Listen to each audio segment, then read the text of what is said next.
رمضان کی عظمت، حرمت اور فضیلت۔ الحمدللہ وسلام علی عبادہ الذین اصطفیٰ۔ اللہ تبارک و تعالی نے اپنی تمام مخلوقات میں انسان کو اشرف و اکرم بنایا۔ اس کی فطرت میں نیکی اور بدی، بھلائی اور برائی، تابعداری اور سرکشی اور خودی و خامی دونوں ہی قسم کی صلاحیتیں اور استعدادیں یکساں طور پر رکھ دی ہیں۔ اسی کا ثمرہ اور نتیجہ ہے کہ کسی بھی انسان سے اچھائی اور برائی دونوں ہی وجود میں آ سکتی ہیں۔ ایک انسان سے حسنات بھی ممکن ہیں اور سیئات بھی۔ اس کے باوجود کوئی سیئات و معصیات سے مجتنب ہو کر اپنی زندگی اور اس کے قیمتی لمحات کو حسنات و طاعات سے مزین اور آراستہ کر لے تو یہ اس کے کامیاب اور خالق و مخلوق کے نزدیک اشرف و اکرم ہونے کی سب سے بڑی نشانی ہے، اور یہی تقوی اور پرہیزگاری ہے جو روزہ کا مقصد اصلی ہے۔ جیسا کہ اللہ تعالیٰ نے فرمایا، یا ایھا الذین آمنوا کتب علیکم الصیام کما کتب علی الذین من قبلکم لعلکم تتقون ایام معدودات۔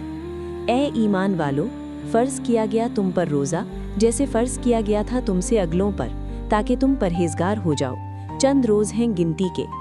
تقوی کا معنی ہے نفس کو برائیوں سے روکنا، اور اس کا سب سے بڑا ذریعہ روزہ ہے۔ جیسا کہ ایک صحابی رضی اللہ عنہ نے حضور اکرم صلی اللہ علیہ وسلم سے عرض کیا، اے اللہ کے رسول، مجھے کسی ایسے عمل کا حکم دیجیے جس سے حق تعالی مجھے نفع دے۔ آپ صلی اللہ علیہ وسلم نے ارشاد فرمایا، علیک بالصوم فإنہ لا مثل لہ، یعنی روزہ رکھا کرو، اس کے مثل کوئی عمل نہیں۔ اب رمضان المبارک کی آمد ہے، گویا یہ مہینہ نیکیوں اور طاعات کے لیے موسم بہار کی طرح ہے۔ اسی لیے رمضان المبارک سال بھر کے اسلامی مہینوں میں سب سے زیادہ عظمتوں، فضیلتوں اور برکتوں والا مہینہ ہے۔ اس ماہ میں اللہ تعالیٰ اہل ایمان کو اپنی رضا، محبت و عطا، اپنی ضمانت و الفت اور اپنے انوارات سے نوازتے ہیں۔ اس مہینے میں ہر نیک عمل کا اجر و ثواب کئی گنا بڑھا دیا جاتا ہے۔ اس ماہ میں جب ایمان اور احتساب کی شرط کے ساتھ روزہ رکھا جاتا ہے تو اس کی برکت سے پچھلی زندگی کے تمام صغیرہ گناہ معاف ہو جاتے ہیں، اور جب رات کو قیام یعنی تراویح اسی شرط کے ساتھ کیا جاتا ہے تو اس سے بھی گزشتہ تمام گناہ معاف ہو جاتے ہیں۔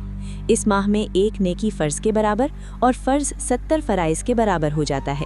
اس ماہ کی ایک رات جسے شب قدر کہا جاتا ہے وہ 1000 مہینوں سے افضل قرار دی گئی ہے۔ رمضان کا روزہ فرض اور تراویح کو نفل یعنی سنت مؤکدہ بنایا ہے۔ یہ صبر کا مہینہ ہے اور صبر کا بدلہ جنت ہے۔ یہ ہمدردی اور خیر خواہی کا مہینہ ہے۔ اس میں مومن کا رزق بڑھا دیا جاتا ہے۔ اس میں روزہ افطار کرنے والے کی مغفرت، گناہوں کی بخشش اور جہنم سے آزادی کے پروانے کے علاوہ روزہ دار کے برابر ثواب دیا جاتا ہے، چاہے وہ افطار ایک کھجور یا ایک گھونٹ پانی سے ہی کیوں نہ کرائے۔ ہاں، اگر روزہ دار کو پیٹ بھر کر کھلایا یا پلایا تو اللہ تعالیٰ اسے حوض کوثر سے ایسا پانی پلائیں گے جس کے بعد وہ جنت میں داخل ہونے تک پیاسا نہ ہوگا۔ اس ماہ کا پہلا عشرہ رحمت، دوسرا مغفرت اور تیسرا جہنم سے آزادی کا ہے۔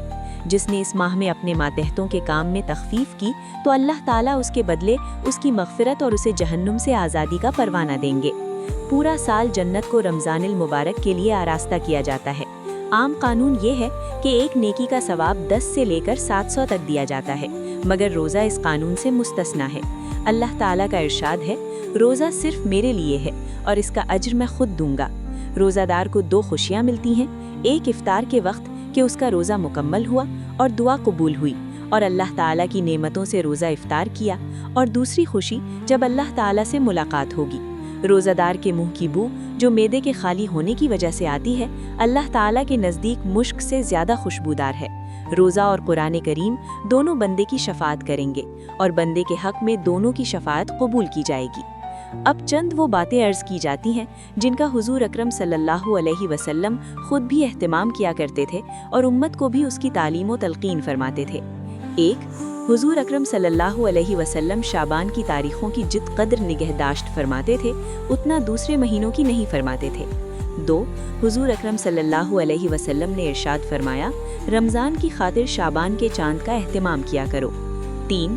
آپ صلی اللہ علیہ وسلم نے سحری کھانے کا حکم فرمایا کہ سحری کھایا کرو کیونکہ سحری کھانے میں برکت ہے، اور فرمایا ہمارے اور اہل کتاب کے روزے کے درمیان سحری کھانے کا فرق ہے، یعنی اہل کتاب کو سو جانے کے بعد کھانا پینا ممنوع تھا اور ہمیں صبح صادق کے طلوع ہونے سے پہلے تک اس کی اجازت ہے۔ آپ صلی اللہ علیہ وسلم نے فرمایا، لوگ ہمیشہ خیر پر رہیں گے جب تک کہ غروب آفتاب کے بعد افطار میں جلدی کرتے رہیں گے۔ افطار کی دعا: ذهب الظمأ لابتلت العروق وثبت الاجر انشاء اللہ، یعنی پیاس جاتی رہی، انتڑیاں تربتر ہو گئیں اور اجر انشاءاللہ ثابت ہو گیا۔ اسی طرح اللہم لک صمت وعلی رزقک افطرت، یعنی اے اللہ میں نے تیرے لیے روزہ رکھا اور تیرے رزق سے افطار کیا۔ 4 رمضان میں ذکر کرنے والا بخشا جاتا ہے اور اس ماہ میں مانگنے والا بے مراد نہیں رہتا۔ 5 روزہ دار کی روزانہ ایک دعا قبول ہوتی ہے۔ 6 رمضان میں روزانہ بہت سے لوگ دوزخ سے آزاد کیے جاتے ہیں۔ 7 حضور اکرم صلی اللہ علیہ وسلم رمضان کے آخر عشرہ میں خود بھی شب بیدار رہتے اور اپنے گھر کے لوگوں کو بھی بیدار رکھتے۔ 9 حضور اکرم صلی اللہ علیہ وسلم نے فرمایا شب قدر کو رمضان کے آخر عشرہ میں تلاش کرو۔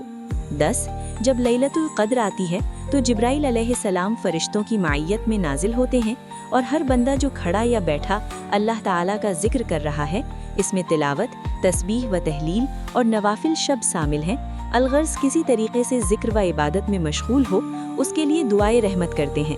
لیلۃ القدر کی دعا: اللہم انک عفو تحب العفو فاعف عنی، یعنی اے اللہ آپ بہت معاف کرنے والے ہیں، معافی کو پسند فرماتے ہیں، بس مجھے بھی معاف فرما دیجئے۔ 12 اگر کسی نے بغیر عذر و بیماری کے رمضان کا ایک روزہ چھوڑ دیا، خواہ وہ ساری زندگی روزہ رکھتا رہے، وہ اس کی تلافی نہیں کر سکتا۔ 13 رمضان میں 4 کام کثرت سے کیے جائیں، 2 کام جن سے اللہ راضی ہوتے ہیں: 1 لا الہ الا اللہ کی کثرت، 2 استغفار زیادہ سے زیادہ پڑھا جائے، اور 2 کام جو ہر انسان کی ضرورت ہے: 1 اللہ تعالیٰ سے جنت کا سوال کیا جائے، 2 جہنم سے پناہ مانگی جائے۔ 14 تراویح کے بارے میں آپ صلی اللہ علیہ وسلم کا ارشاد ہے، جس نے ایمان کے جذبے سے اور ثواب کی نیت سے رمضان کا روزہ رکھا، اس کے پہلے گناہ بخش دیے جائیں گے، اور جس نے رمضان یعنی راتوں میں قیام کیا، ایمان کے جذبے اور ثواب کی نیت سے اس کے پہلے گناہ بخش دیے جائیں گے۔ 15 اعتکاف کے بارے میں آپ صلی اللہ علیہ وسلم نے فرمایا، جس نے رمضان میں آخری 10 دن کا اعتکاف کیا، اسے 2 حج اور 2 عمرے کا ثواب ہوگا۔ دوسری حدیث میں ہے کہ جس نے اللہ تعالیٰ کی رضا جوئی کی خاطری 1 دن کا بھی اعتکاف کیا، اللہ تعالیٰ اس کے اور دوزخ کے درمیان ایسی 3 خندقیں بنا دے گا کہ ہر خندق کا فاصلہ مشرق اور مغرب سے زیادہ ہوگا۔ 16 رمضان میں قرآن کریم کا دور اور جود و سخاوت کی جائے، اس لیے کہ آپ صلی اللہ علیہ وسلم جود و سخاوت میں تمام انسانوں سے بڑھ کر تھے، اور رمضان میں آپ کی سخاوت بہت بڑھ جاتی تھی۔ حضرت جبرائیل علیہ السلام رمضان کی ہر رات میں آ کر آپ صلی اللہ علیہ وسلم سے قرآن کریم کا دور کیا کرتے تھے۔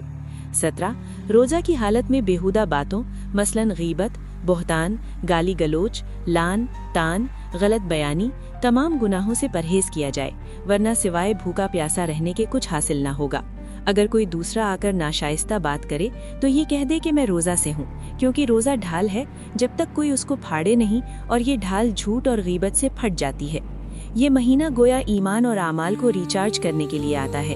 رمضان عربی لفظ ہے جس کا اردو میں معنی ہی شدت حرارت کے ہیں، یعنی اس ماہ میں اللہ رب العزت روزے کی برکت اور اپنی رحمت خاصہ کے ذریعے اہل ایمان کے گناہوں کو جلا دیتے اور ان کی بخشش فرما دیتے ہیں۔ حضرت ابو ہریرہ رضی اللہ عنہ حضور اکرم صلی اللہ علیہ وسلم کا ارشاد نقل کرتے ہیں: اذا دخل رمضان فتحت ابواب السماء وفی روایت فتحت ابواب الجنت وغلقت ابواب جہنم وسلسلت الشیاطین وفی روایت فتحت ابواب الرحمت۔ متفق علیہ، بحوالہ مشکات کتاب الصوم صفحہ 173۔ رسول اللہ صلی اللہ علیہ وسلم کا ارشاد ہے، جب رمضان آتا ہے تو آسمان کے دروازے کھول دیے جاتے ہیں، اور ایک روایت میں ہے کہ جنت کے دروازے کھول دیے جاتے ہیں اور جہنم کے دروازے بند کر دیے جاتے ہیں اور شیطان جکڑ دیے جاتے ہیں، اور ایک روایت میں بجائے ابواب جنت کے ابواب رحمت کھول دیے جانے کا ذکر ہے۔ قاضی ایاز رحمۃ اللہ علیہ فرماتے ہیں کہ یہ حدیث ظاہری معنوں پر بھی محمول ہو سکتی ہے، لہٰذا جنت کے دروازوں کا کھلنا، دوزخ کے دروازوں کا بند ہونا اور شیطانوں کا قید ہونا اس مہینے کی آمد اور اس کی عظمت و حرمت و فضیلت کی وجہ سے ہے۔ شیطانوں کا بند ہونا اس لیے ہو سکتا ہے کہ وہ اہل ایمان کو وسوسوں میں مبتلا کر کے ایمانی اور روحانی اعتبار سے ایذا نہ پہنچا سکے، جیسا کہ دستور زمانہ بھی ہے کہ جب کوئی اہم موقع ہوتا ہے تو خصوصی انتظامات کیے جاتے ہیں